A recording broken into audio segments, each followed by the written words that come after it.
Hello friends, कैसे हैं आप सभी। Welcome to the Saral Prayas channel once again. So friends, जो ये सेशन है ये उन दोस्तों के लिए जिन्होंने अभी रिसेंटली जुलाई में Punjab and Haryana district court के स्टेनोग्राफर का एग्ज़ाम दिया था। 6 जुलाई को पंजाब वाला और 19 जुलाई को हरियाणा वाला। तो इस सेशन में हम बहुत ही इम्पोर्टेंट चीज़ों पे बात करेंगे, क्योंकि अभी हम जानते हैं कि हमारा जो एग्ज़ाम है वो हो चुका है। तो अब हम रिज़ल्ट का वेट कर रहे हैं, सीबीटी का।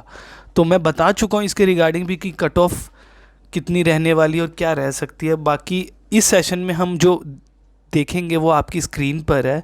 सबसे पहले हम ये देखेंगे, ये जो सेशन है बेसिकली फ्रेंड्स, ये स्टेनोग्राफी का जो स्किल टेस्ट होगा वो चेक कैसे होगा, उसकी एरर परसेंटेज क्या है, कई सारी चीज़ें हैं, तो उस पर हम बात करेंगे। आप पूरा सेशन देखिएगा बिना स्किप किए हुए।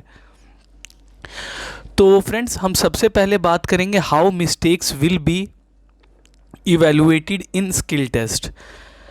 तो हम ये देखेंगे कि मिस्टेक्स किस तरह से कैलकुलेट होती है, कौन कौन सी मिस्टेक्स को वो मिस्टेक्स मानते हैं और कौन सी मिस्टेक्स इग्नोर की जाती है हमारे स्किल टेस्ट में।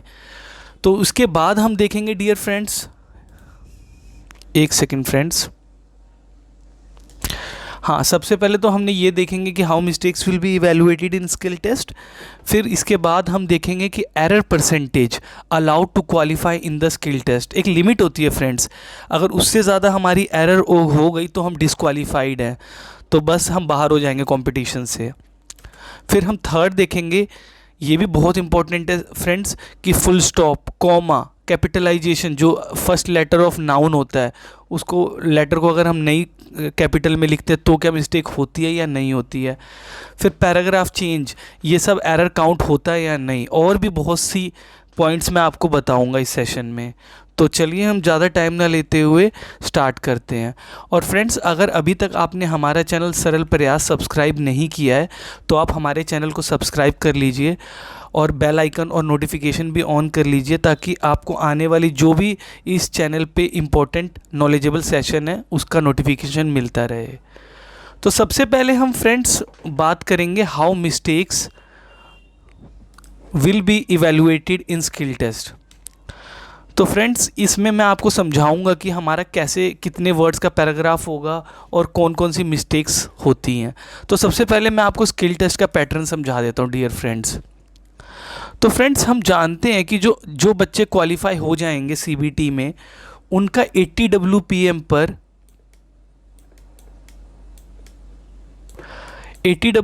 पर 5 मिनट्स की डिक्टेशन होगी फ्रेंड्स। ये मैं सारा एडवर्टीजमेंट में, जो ऑफिशियल एडवर्टीजमेंट था उसके अकॉर्डिंग बता रहा हूँ, टू दी एक्यूरेट इन्फॉर्मेशन।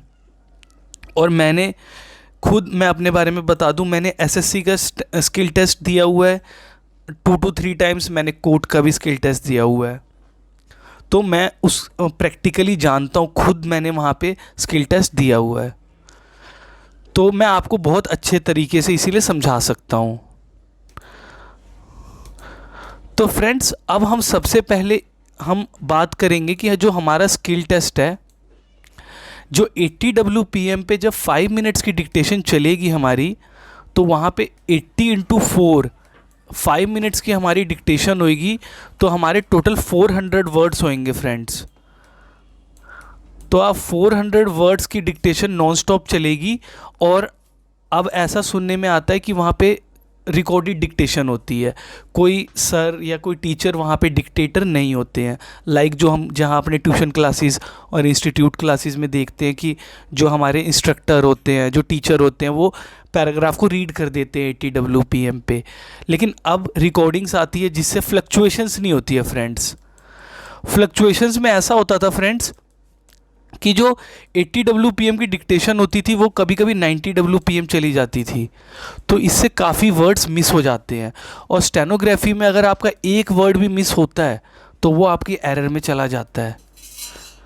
ठीक है फ्रेंड्स, तो अब आपको रिकॉर्डेड डिक्टेशन मिलेगी होपफुली, तो आपको वहाँ फ्लक्चुएशन नहीं होगी। तो जिस बच्चे ने प्रैक्टिस अच्छी से की होगी अपनी, तो उसको कोई दिक्कत नहीं आने वाली स्किल टेस्ट में। तो यहाँ पे मैंने आपको समझाया 400 वर्ड्स की डिक्टेशन होगी, और इसके बाद हमारा स्प्रेडशीट टेस्ट होगा। और होपफुली आप लोग स्प्रेडशीट टेस्ट की भी तैयारी साथ साथ कर रहे होंगे फ्रेंड्स, जहाँ पे हमारे 5 क्वेश्चंस होंगे MS एक्सेल में, और हर क्वेश्चन 2 मार्क्स का होगा फ्रेंड्स, और 4 मार्क्स या 6 मार्क्स आपको कंपलसरी लाने होंगे, अदरवाइज़ आपकी शॉर्ट हैंड की कॉपी चेक नहीं होगी और आप बाहर हो जाएंगे। तो आपको दोनों चीज़ें लेके चलनी है, स्टेनो का स्किल टेस्ट भी और स्प्रेडशीट भी। तो मैंने आपको बता दिया टोटल 400 वर्ड्स की होएगी। अब हम नेक्स्ट आ जाते हैं फ्रेंड्स सबसे इंपॉर्टेंट मिस्टेक्स के ऊपर। फ्रेंड्स जो मिस्टेक्स है आप ध्यान से सुनिएगा इसके बारे में।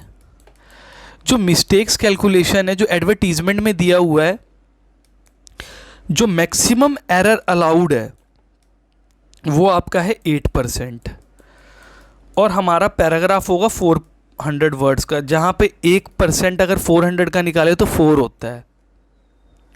तो यानी कि अगर हमें 8% निकालना है तो 8 से मल्टीप्लाई करेंगे, 8 4 जा 32। तो 32 मिस्टेक्स जैसी आपकी होएगी लाइक 33, तो आप बाहर हैं सीधा कंपटीशन से। लेकिन यहाँ पर 8% मिस्टेक्स तो मैक्सिमम है। आप जितनी कम मिस्टेक्स करेंगे, लाइक आपने फॉर एग्जांपल 1% मिस्टेक्स की, लाइक आपके पूरे 400 वर्ड्स में सिर्फ 4 गलतियाँ हैं, 4 मिस्टेक्स है, तो आपकी 1% मिस्टेक होगी और आप मेरिट में सबसे ऊपर होंगे। फ्रेंड्स जो हमारा एग्ज़ाम हुआ है वो भी बहुत इंपॉर्टेंट था CBT, बिकॉज अगर आपके नंबर वहाँ पे अच्छे नहीं आए लाइक 32 से 36 तक, अगर आप अनरिजर्व कैटेगरी से हैं तो आपको तो कॉल ही नहीं किया जाएगा स्किल के लिए, जो 3 टाइम्स इन्होंने बुलाना है वैकेंसी से। तो ये लेकिन क्वालिफाइंग है, लेकिन मेरिट जो बनेगी वो स्किल टेस्ट के एरर परसेंटेज के हिसाब से बनेगी। जो स्टूडेंट जितनी कम गलतियां करेगा वो मेरिट में उतना ऊपर रहेगा, उसको सबसे पहले बुलाया जाएगा जब तक कि 480 वैकेंसीज़ में से वैकेंसीज़ फिल नहीं हो जाती। लाइक अगर मान लीजिए जनरल की 80 है तो ऊपर से भरना शुरू हो जाएंगे 80 की तरफ, तो जिसने जितनी कम मिस्टेक्स की होगी वो उतना ऊपर मेरिट में रहेगा। लेकिन एग्ज़ाम आपका सिर्फ क्वालिफाइंग है, उसी तरह स्प्रेडशीट भी आपका सिर्फ क्वालिफाइंग है। जो मेरिट डिसाइड होएगी वो स्किल टेस्ट की एरर परसेंटेज पे होएगी। लेकिन मैं आपको एक चीज़ बता दूं कि इस बार इतनी वैकेंसीज़ है कि अगर आप 7% 8% भी मिस्टेक्स करेंगे ना तो आपका हो जाएगा final selection, like second waiting या थर्ड वेटिंग में आपको जॉब मिल जाएगी, क्योंकि ऐसा पहले भी हुआ है। लेकिन आप अपनी स्टेनो को इतना अच्छा रखिए कि आपकी 7 क्या 1 से 2% एरर मैक्सिमम आए। लेकिन हाँ फ्रेंड्स, ये बहुत ज़्यादा प्रैक्टिस के बाद ही आ पाएगा। चलिए अब हम नेक्स्ट देखते हैं। तो इसके बारे में मैंने आपको लास्ट स्लाइड में बता दिया है कि मैक्सिमम जो एरर परसेंटेज है वो 8% है, और 8% का मतलब क्या है, 8 4 जा 32, 32 गलतियां आप मैक्सिमम कर सकते हैं, 31 इतनी ही, 32 या 31 mistakes which you can make in the skill test to qualify for the final merit list और for getting the appointment letter. तो आप आई होप कि आपको समझ में आया होगा कि हरियाणा और ये पंजाब के डिस्ट्रिक्ट कोर्ट्स में जो एरर का जो बेंचमार्क है वो इस बार 8% दिया हुआ था एडवर्टीजमेंट में, जो कि इक्वल होता है 32 मिस्टेक्स के 400 वर्ड्स के पैराग्राफ के अकॉर्डिंग। तो ये भी मैंने बता दिया आपको मैक्सिमम एरर परसेंटेज। तो हमें तो इसी चीज़ की ट्राई करनी कि हमारी एरर कम से कम हो फ्रेंड्स, बिल्कुल ही एरर ना हो। अच्छा अब हम नेक्स्ट देखते हैं फ्रेंड्स, वो भी बहुत इंपॉर्टेंट है। और अगर आपको अभी तक का हमारा चैनल नॉलेजेबल लगा है और अगर आप आगे SSC स्टेनोग्राफर या किसी भी स्टेनोग्राफी की तैयारी करना चाहते हैं तो आप हमारा चैनल सरल प्रयास सब्सक्राइब कर लीजिए। अब हम नेक्स्ट देखते हैं फ्रेंड्स। ये भी बहुत इंपॉर्टेंट है, कई फ्रेंड्स के कमेंट सेक्शन में ये डाउट आपने लोगों ने मेरे से पूछा था, फुल स्टॉप, कि फुल स्टॉप नहीं लगाने की भी कोई मिस्टेक होगी, कॉमा, ये सबसे ज़्यादा क्वेरी थी कॉमा की। उसके बाद कैपिटलाइजेशन और पैराग्राफ चेंज। तो अब मैं इसके बारे में आपको एक्सप्लेन करता हूँ dear friends.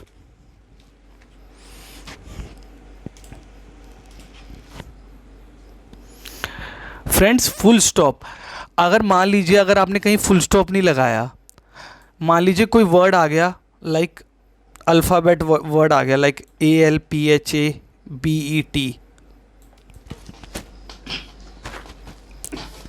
Like alphabet word आ गया और अगर आपने यहाँ फुल स्टॉप नहीं लगाया तो क्या होगा, इसके बाद आप जो नेक्स्ट वर्ड लिखेंगे उसका भी आप स्मॉल कर देंगे लेटर।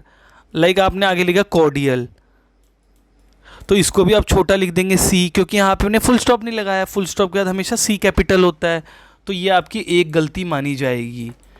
मतलब एक मिस्टेक, 1% गलती नहीं, 1% तो तब होगी जब 4 गलतियाँ होंगी।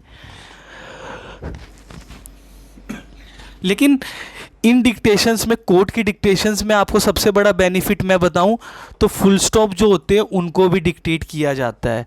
Like they will while dictating the passage, while reading the paragraph, the dictator or the speaker will read or dictate full stop, then you will put the full stop while transcribing or while writing the shorthand dictation, तो आपको full stop बोला जाएगा। हाँ, अगर हम comma की बात करें तो फ्रेंड्स कॉमा हम अपने ग्रामेटिकल और अपनी जो नॉलेज है इंग्लिश की उस लेवल पे लगाते हैं, लेकिन अगर आप कॉमा नहीं लगाते हैं तो भी आपकी गलती नहीं मानी जाएगी। नो मिस्टेक्स फॉर, लाइक अगर आपने नहीं यूज़ किया कॉमा तो इसकी कोई गलती नहीं मानी जाती। तो ये आपकी चॉइस है, आप कॉमा लगाइए या नहीं लगाइए। मेरे हिसाब से तो आप नहीं लगाइए, बस फुल स्टॉप लगाइए और कैपिटलाइजेशन करिए जहाँ पे भी वर्ड्स का है। अब आ जाते हैं हम कैपिटलाइजेशन पे। तो कैपिटलाइजेशन में तो या आपको पता होगा नॉर्मल, जैसे अगर आपने इंग्लिश ग्रामर पढ़ी हुई है डियर फ्रेंड्स, कि जैसे कोई नाउन आ गया, प्रॉपर नाउन, कोई नेम आ गया किसी प्लेस का, तो ये सब कैपिटल ही होते। कोई किसी कंट्री का नाम आ गया, कोई लाइक ऑनरेबल वर्ड आ गया, ऑनरेबल कोर्ट या ऑनरेबल सुप्रीम कोर्ट, तो यहाँ पे एच कैपिटल होगा, सुप्रीम में एस बड़ा होगा, कोर्ट में सी बड़ा होगा। हाई कोर्ट आ गया तो एच कैपिटल ही होगा। तो ये सब कैपिटलाइजेशन तो आपको करनी है। तो आप अभी अपनी डिक्टेशंस लिख रहे होंगे और टाइप कर रहे होंगे तो वहाँ पर आपको ये चीज़ यूज़ कर ही रहे होंगे आप, कैपिटल्स जहाँ पे कैपिटलाइजेशन है, जहाँ पे। अच्छा, उसके बाद एक और है यहाँ पे पैराग्राफ। तो फ्रेंड्स पैराग्राफ चेंज की कोई एरर नहीं होती, बस आपको पैराग्राफ पूरा टाइप कर देना है एज इट इज़। अगर आप पैराग्राफ चेंज करेंगे तो भी ठीक है, नहीं करेंगे तो भी, लेकिन मेरी सलाह है कि आप नहीं यूज़ करिए, अदरवाइज़ आपको आइडिया नहीं लगेगा कहीं फिर। तो आप नॉर्मल जो डिक्टेशन में बोला जा रहा है बस उसको आपको टाइप कर देना है। तो इस सेशन में मैंने बहुत कुछ आपको एक्सप्लेन किया डियर फ्रेंड्स, और आई होप कि आपको सारी अंडरस्टैंडिंग हुई होगी कि जो जो मैंने आपको समझाया है कि कैसे कैसे एरर परसेंटेज होता है, कैसे हमारी डिक्टेशंस होती है और क्या पैसेज वहाँ पे बोला जाता है। और मैं एक और चीज़ बता दूँ कि 80 to 90% उम्मीद है कि जो डिक्टेशन बोली जाएगी वो फ्रेंड्स लीगल डिक्टेशन ही होगी, जनरल मैटर नहीं होगा एसएससी की तरह, क्योंकि एसएससी अलग है, वो आपके गवर्नमेंट जॉब्स आपको सेंट्रल डिपार्टमेंट्स में देती है, like income tax, CBI, election commission, बहुत अच्छे अच्छे departments like CBI, intelligence bureau, like 30-40 departments होते हैं लोग लाइक सेंट्रल गवर्नमेंट के, like ministry of Railways, ministry of defence. आप इसमें जाएंगे अगर एसएससी क्लियर करेंगे, जहाँ पे वर्क भी बर्डन कम होता है एसएससी में। आप कोर्ट में जाएंगे वहाँ वर्क थोड़ा सा ज़्यादा होता है, लेकिन फ्रेंड दोनों गवर्नमेंट जॉब है, सिक्योर जॉब है, ये दोनों जॉब की वैल्यू इक्वल ही आप मान के चलिए। तो आई होप मैंने जितना भी इस सेशन में आपको समझाया है उसकी अंडरस्टैंडिंग अच्छी हुई होगी। अगर आपको इस चैनल का कंटेंट अच्छा लगा है डियर फ्रेंड्स, तो आप हमारे चैनल सरल प्रयास को सब्सक्राइब कर लीजिए और बेल आइकन और नोटिफिकेशन भी ऑन कर लीजिए, ताकि जो जो नोटिफिकेशन और वीडियो अपलोड होएगी इस चैनल पे सरल प्रयास पे, तो आपको उसका नोटिफिकेशन आ जाएगा। तो डियर फ्रेंड्स इस सेशन में इतना ही, मिलते हैं नेक्स्ट क्लास में डियर फ्रेंड्स, तब तक के लिए थैंक यू।